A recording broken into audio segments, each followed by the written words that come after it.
Headlines presented by Bharat की शान strong मतलब माइथन स्टील। शिक्षक बहाली नियमावली को नहीं मिली कैबिनेट की मंजूरी। नियोजित शिक्षकों के 3 लाख पदों पर बहाली के अभी और करना होगा इंतजार।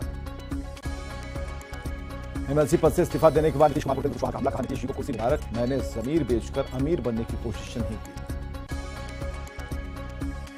करोड़ों की मनी लॉन्ड्रिंग के आरोपी वीरेंद्र राम से ईडी की पूछताछ शुरू। कोर्ट ने दी 5 दिनों की रिमांड। काली कमाई का राज जानने में जुटे केंद्रीय एजेंसी। रामगढ़ उपचुनाव को लेकर चढ़ा कोयलांचल का सियासी पारा। केंद्रीय मंत्री अर्जुन मुंडा ने मांगा वोट। कांग्रेस कोटे के मंत्रियों ने भी रामगढ़ में डाला डेरा। Headlines presented by भारत की शान स्ट्रॉन्ग मतलब माइथन स्टील।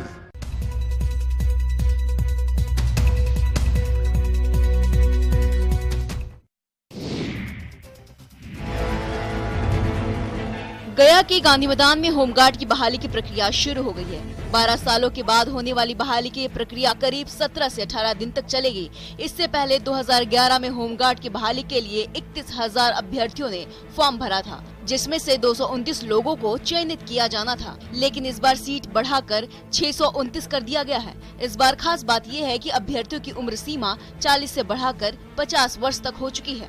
ऐसे में अब कई लोग बुढ़ापे में होमगार्ड की बहाली के लिए दौड़ लगा रहे हैं। अभ्यर्थियों में ज्यादातर लोगों की शादियां हो चुकी हैं। कई अभ्यर्थी तो ऐसे हैं जिनके पुत्र भी नौकरी के लिए दौड़ लगा रहे हैं। जहां दौड़ के दौरान कई लोग हांफते दिखे। गांधी मैदान स्टेडियम में दौड़ के लिए रैक बनाया गया है। एक दिन में एक प्रखंड के लगभग 15 से 1600 तक लोगों की बहाली प्रक्रिया की जाएगी। इस बहाली प्रक्रिया में सबसे पहले दौड़ लगाना होगा, जिसके बाद हाई जंप, लॉन्ग जंप की प्रक्रिया की जाएगी, जिसके बाद उनका चयन किया जाएगा।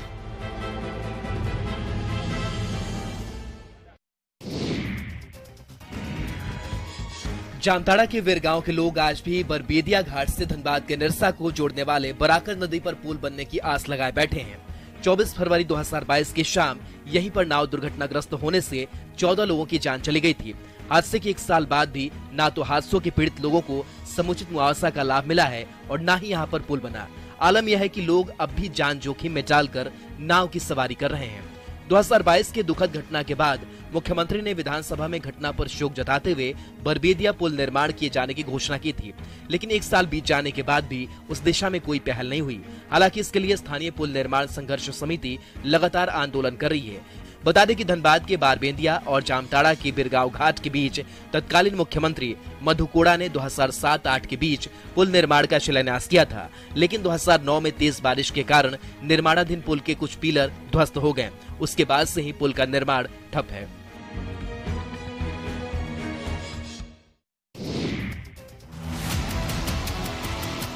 मुंगेर में सोशल मीडिया पर एक वीडियो बड़ी तेजी से वायरल हो रहा है। इस वीडियो में शराब के नशे में धुत व्यक्ति गाली गलौज और हाथापाई करते दिख रहा है।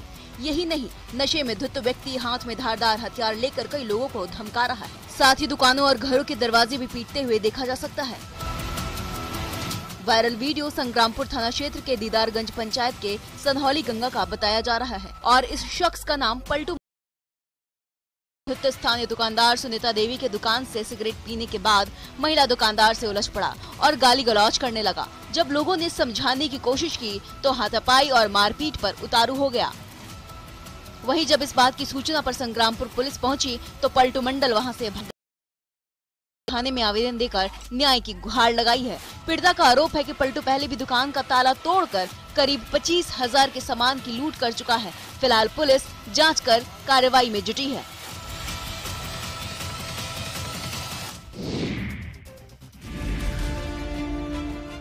लोहरदगा जिले के शहरी क्षेत्र में नगर परिषद की टीम ने प्रतिबंधित गुटखा और सिंगल यूज प्लास्टिक के रोकथाम के लिए छापेमारी की। गुप्त सूचना के आधार पर नगर परिषद की टीम अजय उद्यान के पास जुरिया रोड के गुप्ता जनरल स्टोर पहुंची, जहां से भारी मात्रा में प्रतिबंधित गुटखा और प्रतिबंधित सिंगल यूज प्लास्टिक के साथ ही थर्माकोल के प्लेट बरामद किए गए। दरअसल नगर परिषद ने जिले में सिंगल यूज प्लास्टिक की बिक्री करने पर रोक लगाई थी, लेकिन सूचना मिल रही थी कि रोक के बावजूद जिले में धड़ल्ले से प्रतिबंधित सिंगल यूज प्लास्टिक और प्रतिबंधित गुटखा की बिक्री की जा रही है, जिसके बाद नगर परिषद की टीम हरकत में आई और गुप्ता जनरल स्टोर में छापेमारी कर 5 पेटी गुटखा, 20 बोरा सिंगल यूज प्लास्टिक के ग्लास और भारी मात्रा में थर्मोकोल के प्लेट बरामद किए गए और दोषी दुकानदार के खिलाफ कानूनी कार्रवाई में जुट गई है। नगर परिषद की टीम ने कहा कि इस तरह की कार्रवाई आगे भी जारी रहेगी।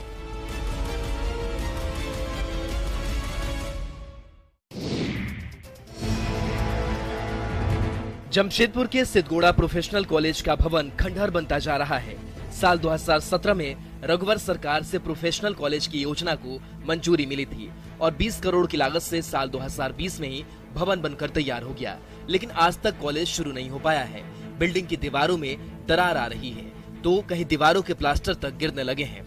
भवन की हालत तो अब ऐसी है कि करोड़ों का भवन खंडहर में तब्दील होता जा रहा है।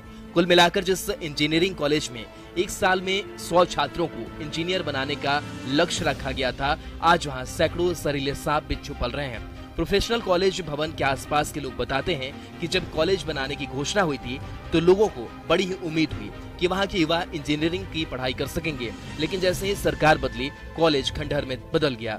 लोगों का आरोप है कि आज तक इस कॉलेज को शुरू करने की पहल नहीं की गई है और इस मामले में उच्च शिक्षा एवं तकनीकी शिक्षा विभाग भी खामोश है।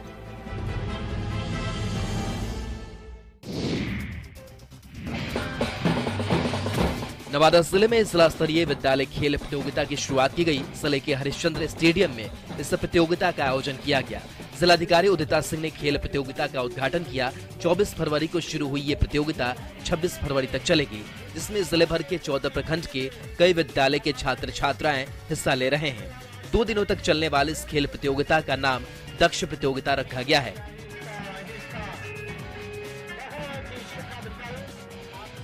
इस प्रतियोगिता में एथलेटिक्स के अलावा track and field, taekwondo, handball, kabaddi समेत कई दूसरे खेल में छात्र छात्राएं अपनी प्रतिभा दिखाएंगे। वहीं जीत हासिल करने वाले खिलाड़ियों को मेडल और प्रशस्ति पत्र देकर सम्मानित भी किया जाएगा। इस प्रतियोगिता को लेकर खिलाड़ियों में काफी जोश देखा जा रहा है। जाहिर है इस तरह की खेल प्रतियोगिता के आयोजन से स्कूली छात्र छात्राओं में खेल के प्रति जागरूकता तो बढ़ेगी, साथ ही खिलाड़ियों को एक प्लेटफॉर्म मिलेगा।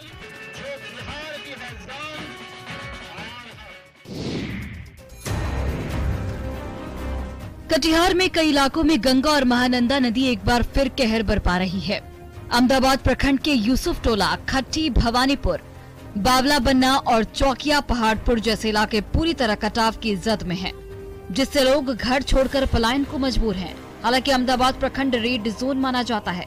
बाढ़ के मौसम में इस प्रखंड की हालत टापू जैसी हो जाती है, लेकिन इस बार अभी से ही गंगा के तेज कटाव से लोगों के अस्तित्व पर संकट छा गया है। तेज कटाव में लोगों के आशियाने गंगा में समाते जा रहे हैं। कई गांव का अस्तित्व पहले से ही खत्म हो चुका है और अब भी कुछ गांव पर खतरा मंडरा रहा है। लोग कहते हैं कि कई राजनीतिक दलों के प्रतिनिधि कटाव निरोधी कार्य करने का आश्वासन दे चुके हैं, लेकिन जमीनी स्तर पर अब तक कुछ भी नहीं हुआ। बाढ़ के साथ साथ कटाव इस इलाके के लिए एक बड़ी समस्या है और बरसों से लोग दहशत के साए में जीते हैं। ऐसे में लोग सरकार से गुहार लगा रहे हैं।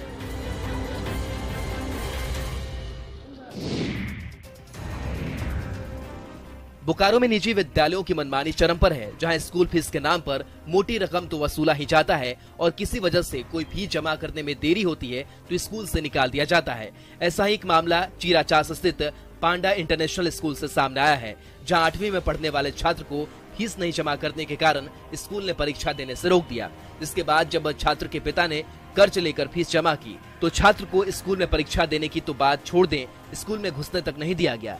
स्कूल के इस मनमानी की शिकायत लेकर छात्र के पिता और छात्र जिला शिक्षा अधीक्षक के पास पहुंचे और इंसाफ की गुहार लगाई। इस दौरान जिला शिक्षा अधीक्षक ने स्कूल के प्रिंसिपल को फोन कर फटकार लगाई और कहा कि अगर छात्र को परीक्षा देने से वंचित रखा गया तो प्रबंधन पर कार्रवाई की जाएगी। जिला शिक्षा अधीक्षक का कहना है कि आरटीआई के तहत इस तरह की हरकत करने वाले स्कूलों पर कानूनी कार्रवाई करने का प्रावधान है, क्योंकि किसी भी छात्र को फीस नहीं जमा करने के कारण परीक्षा से वंचित नहीं रखा जा सकता है।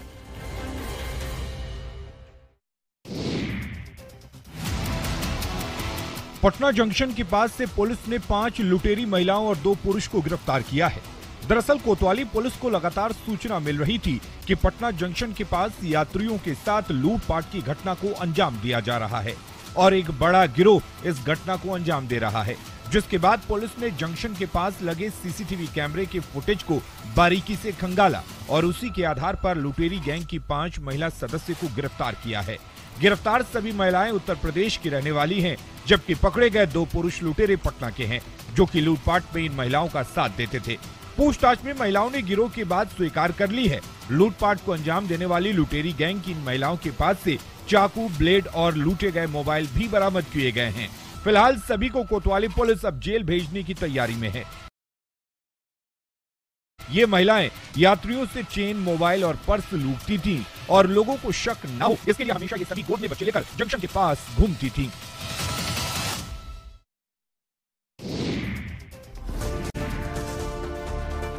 देवघर और आसपास के जिलों के लोगों को जल्द ही स्वास्थ्य के क्षेत्र में एक बड़ी सौगात मिलने जा रही है। देवघर एम्स में बहुत जल्द 500 बेड का अस्पताल शुरू हो जाएगा। एम्स में 500 बेड का यह अस्पताल अब तैयार हो चुका है और संभावना जताई जा रही है कि होली के बाद देवघर एम्स में 500 बेड का अस्पताल फंक्शनल हो जाएगा। आपको बता दें कि प्रधानमंत्री नरेंद्र मोदी ने अपने देवघर दौरे में 250 बेड के अस्पताल का उद्घाटन किया था। ऐसे में अब बहुत जल्द 750 बेड का अस्पताल देवघर एम्स में फंक्शनल हो जाएगा। इसके साथ ही देवघर एम्स में इमरजेंसी सुविधा भी बहाल कर दी जाएगी। वहीं एम्स में अलग अलग विभाग के सुपर स्पेशलिस्ट 180 डॉक्टर्स की नियुक्ति को भी स्वीकृत किया गया है। यानी देवघर एम्स हर तरह की सुविधाओं से लैस होगा, जिससे देवघर ही नहीं बल्कि पूरे संथाल परगना वासी के लिए स्वास्थ्य क्षेत्र में एक बड़ा तोहफा मिलेगा। साथ ही बिहार के कई जिलों को भी इसका फायदा मिलेगा।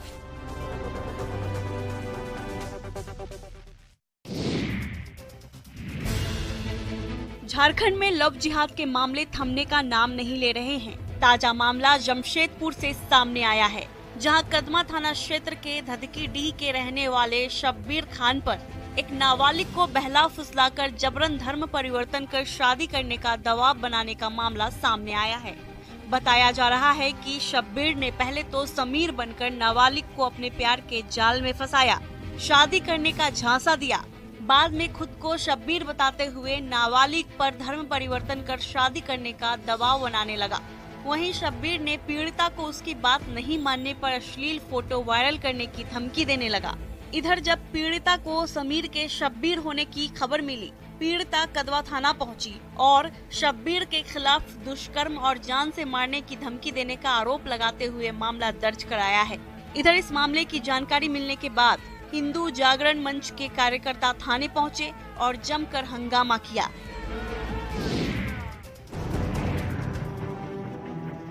जमशेदपुर के बागबेड़ा थाना के रामनगर के पास देर रात अज्ञात अपराधियों ने 2 पैसेंजर ऑटो को आग के हवाले कर दिया, जिसमें 2 ऑटो में डीजल ऑटो पूरी तरह से जलकर खाक हो गए, जबकि पास में खड़ी सीएनजी ऑटो को स्थानीय लोगों ने किसी तरह से कड़ी मशक्कत से खाक होने से बचा लिया। जानकारी मिलते ही जिला परिषद सदस्य कविता परमार भी घटनास्थल पर पहुंची और पीड़ित से घटना के संबंध में जानकारी ली गई। पीड़ित जयशंकर शाह ने बताया कि दिन भर ऑटो चलाने के बाद वो रात 12 बजे घर के बाहर ऑटो लगाकर सो रहे थे। तभी अचानक पुलिस की गश्ती टीम ने आकर ऑटो में आग लगने की जानकारी दी, जिसके बाद स्थानीय लोगों और पुलिस की मदद से आग को बुझाने का प्रयास किया गया, लेकिन आग से 2 ऑटो जल गए। इस अगलगी की घटना में करीब 4 लाख का नुकसान हुआ है। इधर बागबेड़ा पुलिस इस मामले में जांच कर कार्रवाई का आश्वासन दे रही है। हालांकि किन लोगों ने इस घटना को अंजाम दिया, इस बारे में कुछ भी बोलने से साफ इनकार कर रही है।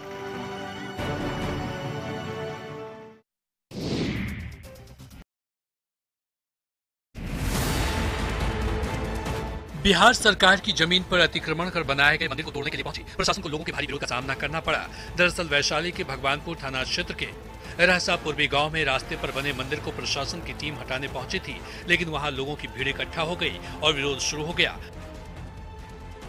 बताया जा रहा है कि रास्ते पर अतिक्रमण की शिकायत गांव के ही एक शख्स ने लोक शिकायत में की थी कि सरकारी रास्ते पर बने मंदिर की वजह से आने जाने में लोगों को परेशानी होती है। लोक शिकायत से यह मामला हाईकोर्ट में गया था, जहां से रास्ते को अतिक्रमण मुक्त कराने का आदेश मिला था और उसी आदेश के आलोक में प्रशासन की टीम अतिक्रमण हटाने पहुंची थी।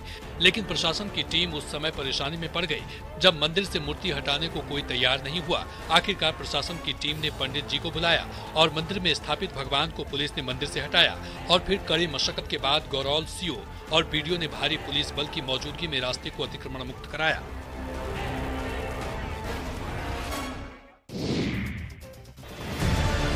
बिहार में छोटे छोटे विवाद में मारपीट और गुंडागर्दी की खबरें आम हैं, लेकिन अगर कोई पुलिस के सामने ही गुंडागर्दी दिखाए तो सवाल जरूर उठेंगे।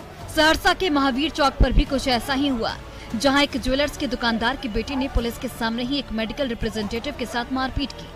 बताया जा रहा है कि दवा कंपनी के 2 कर्मी अपने काम को लेकर महावीर चौक गए थे। उसी दौरान बाइक लगाने को लेकर ज्वेलर्स दुकानदार के बेटे और दवा कंपनी के कर्मी के बीच विवाद हुआ। लाइव वीडियो में साफ तौर पर देखा जा सकता है कि बाइक लगाने को लेकर शुरू हुई बहस कैसे मारपीट में तब्दील हो गई और 2 मेडिकल रिप्रेजेंटेटिव की पिटाई कर उन्हें गंभीर रूप से जख्मी कर दिया गया। हैरानी की बात यह है कि जब मारपीट की घटना हुई वहां मौजूद पुलिस मूक दर्शक बनी रही। जब दोनों मेडिकल रिप्रेजेंटेटिव पूरी तरह जख्मी हो गए तब पुलिस पहुंची और मामले को शांत कराया और घायलों को अस्पताल ले जाया गया। लेकिन अगर पुलिस ने जरा सी भी संवेदना दिखाई होती तो शायद यहाँ तक बात पहुँचती ही नहीं।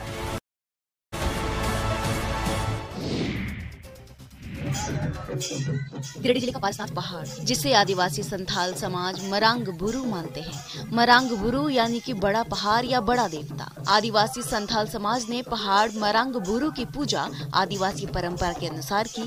सैकड़ों की संख्या में संथाल समाज के लोग जुटे और पूजा अर्चना की। देश भर से कोने कोने से आई सांस्कृतिक टीम और धार्मिक गुरुओं के वक्तव्य से पूरा माहौल भक्तिमय हो गया। बताया जाता है कि जब सखुआ के पेड़ में फूल आना शुरू होता है तब आदिवासी संथाल समाज उस आने वाले फूल की महक की खुशी में प्रकृति की पूजा कर उसे सम्मानित करते हैं। दरअसल आदिवासी संथाल समाज के लोग नदी, जंगल और पहाड़ के अनुयायी होते हैं। प्रकृति ही उनका आराध्य होता है जिसकी वो पूजा करते हैं। मरांग बुरु की पूजा के दौरान सैकड़ों की संख्या में आदिवासी श्रद्धालु जुटे और प्रकृति की पूजा करते हुए जमकर मांदर की थाप पर भी थिरके। माहौल ऐसा था कि संथाली गीतों से पहाड़ मानो झूम उठा हो।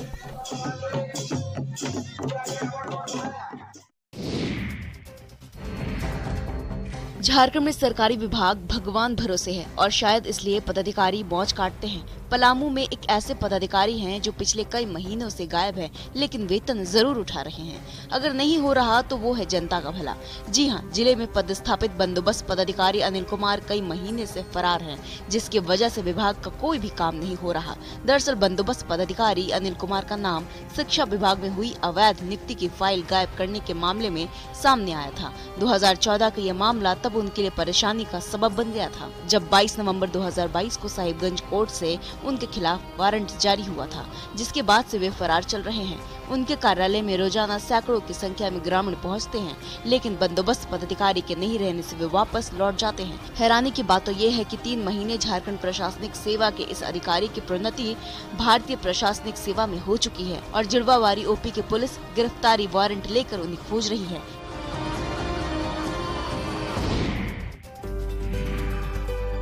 झारखंड की सबसे लंबी नदी दामोदर अब प्रदूषण मुक्त होने की ओर बढ़ चली है। रांची के मोरहाबादी मैदान में लगे पर्यावरण मेले में दामोदर नदी के प्रदूषित होने से लेकर इसके प्रदूषण मुक्त होने तक के एक पूरे सफर को दिखाने की कोशिश की गई है। तस्वीरों के जरिए दिखाने की ये कोशिश की गई है कि छोटा नागपुर के पठार से निकलने वाली इस नदी का उद्गम चूल्हा पानी के पास पेड़ की एक जड़ से माना जाता है। 1995 के आसपास ये नदी इतनी जहरीली थी कि इसमें सिर्फ कई फैक्ट्रियों और कंपनियों से निकलने वाले जहरीले केमिकल ही प्रवाहित किए जाते थे। लेकिन धीरे धीरे पर्यावरण से प्रेम करने वाले लोगों ने दामोदर को बचाने का संकल्प लिया और एक लंबा आंदोलन चलाया गया। इसमें सरयू राय मुख्य रूप से शामिल थे और आज पर्यावरण मेले के जरिए लोगों को ये बताने की कोशिश हो रही है कि झारखंड में जहां करीब 300 किलोमीटर तक दामोदर का बहाव है, वहां ये नदी 95% तक प्रदूषण मुक्त हो चुकी है।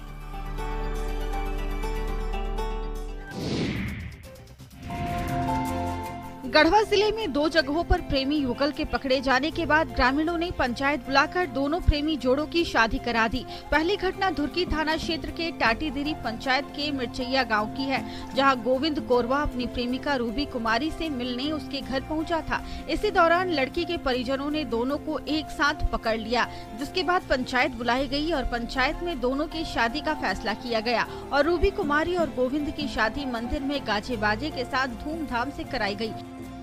दूसरी घटना चिनिया थाना क्षेत्र की है, जहां प्रेम प्रसंग का मामला पंचायत से होते हुए थाना तक पहुंच गया। दरअसल छतौलिया गांव की राजमणि का प्रेम प्रसंग 4 सालों से राजबांस गांव के गोपाल के साथ चल रहा था, लेकिन लड़का शादी को तैयार नहीं था, जिसके बाद प्रेमिका ने थाने में फरियाद लगाई। जिसके बाद थाना प्रभारी ने दोनों पक्षों को थाने में बुलाकर मामले की जानकारी ली और फिर दोनों पक्षों में आपसी सहमति बनी और लड़का और लड़की के परिजन शादी के लिए तैयार हुए।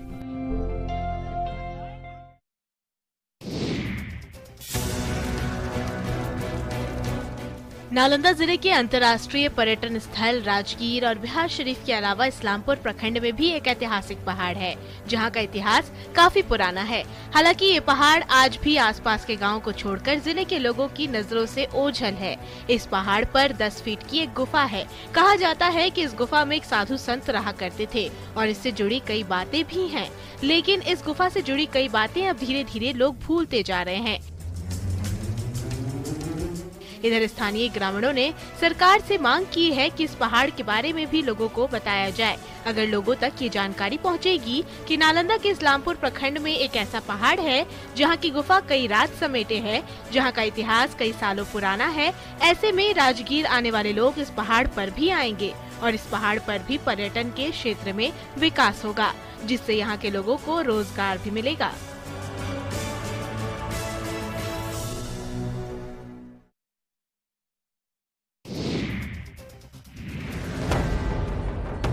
साहिबगंज के बोरियो प्रखंड के बोरियो बाजार के मुस्लिम टोला में पानी के लिए हाहाकार मचा है। मोहल्ले में कुल 150 घर हैं, लेकिन कोई भी इस ओर ध्यान नहीं देता। पानी के लिए यहाँ की महिलाओं को करीब 2 किलोमीटर दूर दूसरे मोहल्ले में जाना पड़ता है। कई दफा पानी लाने के दौरान महिलाएं रात के अंधेरे की वजह से गिरकर चोटिल भी हो जाती हैं। ऐसा नहीं है कि आज की स्थिति है। इस मोहल्ले में कई सालों से ना तो कोई चापाकल लगा, ना ही पानी के लिए कोई कुआं। मोहल्ले में सप्लाई वाटर के नाम पर सिर्फ पाइपलाइन ही बिछी पड़ी है, जिससे सप्लाई वाटर के शुरू होने के करीब 10 दिनों के बाद ही पानी आना बंद हो गया। अब पानी के लिए बिछी पाइपलाइन सिर्फ दिखावे भर की चीज रह गई है। यहाँ के लोगों ने कई बार स्थानीय जनप्रतिनिधियों को आवेदन भी दिया, लेकिन अब तक पानी की व्यवस्था को लेकर कोई पहल नहीं हुआ। मिला तो सिर्फ आश्वासन, लेकिन अब यहाँ के लोग आश्वासन से थक चुके हैं और जल्द ही कोई व्यवस्था नहीं होने पर प्रखंड कार्यालय का घेराव करने की बात कह रहे हैं।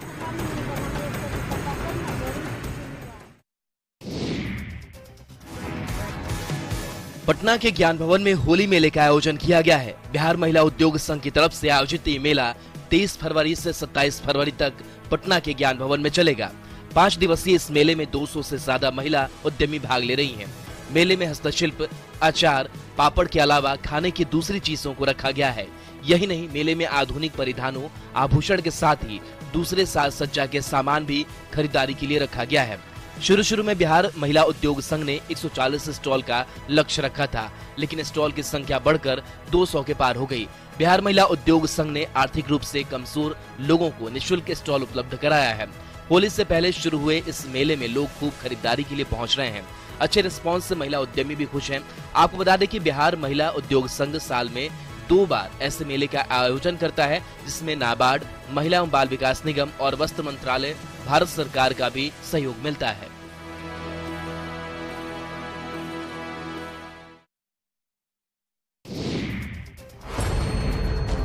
सहरसा में एक मिनी गन फैक्ट्री का खुलासा हुआ है। पटना एसटीएफ की टीम और बख्तियारपुर पुलिस ने नगर परिषद क्षेत्र के भट्टा टोला बटवा मोहल्ले में छापेमारी कर मिनी गन फैक्ट्री का उद्भेदन किया है।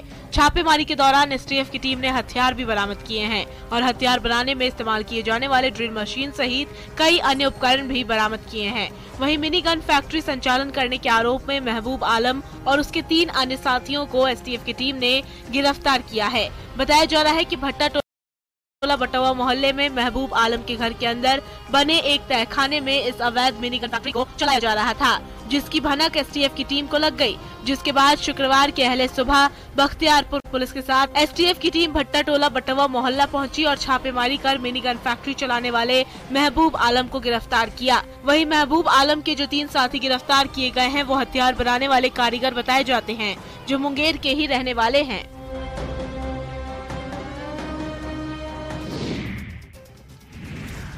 सारण के मढौरा के रामपुर उच्च विद्यालय में क्रिकेट टूर्नामेंट का आयोजन डांसर्स के अश्लील ठुमके की भेंट चढ़ गया। दरअसल आरसीसी पंचायती क्रिकेट टूर्नामेंट का आयोजन ग्रामीण स्तर पर क्रिकेट को बढ़ावा देने के लिए किया गया था, लेकिन जैसे ही क्रिकेट मैच खत्म हुआ, मंच पर बैठे मेहमान विजेता टीम को ट्रॉफी देकर हटे। मंच पर दूसरा ही खेल शुरू हो गया। मंच पर महिला डांसर्स के ठुमके लगने लगे। हाथों में ट्रॉफी लिए क्रिकेट के खिलाड़ियों ने भी खूब ठुमके लगाए। जमकर यहाँ अश्लीलता परोसी गई। नाचने गाने का सिलसिला मंच से क्रिकेट मैदान तक पहुँच गया। इस दौरान बच्चों से लेकर बड़ों की भीड़ क्रिकेट के खेल के बाद अश्लील डांस का तमाशा देखती रही। तस्वीरों में आप देख सकते हैं जीत के जश्न को कैसे अश्लील गीतों से सजाया जा रहा है, जश्न के नाम पर किस तरह से अश्लीलता परोसी जा रही है। सवाल ये है कि क्रिकेट के खेल में भीड़ जुटाने के लिए अश्लीलता का ये खेल कहां तक जायज है और क्या इस तरह के आयोजन के लिए प्रशासन से अनुमति ली गई थी।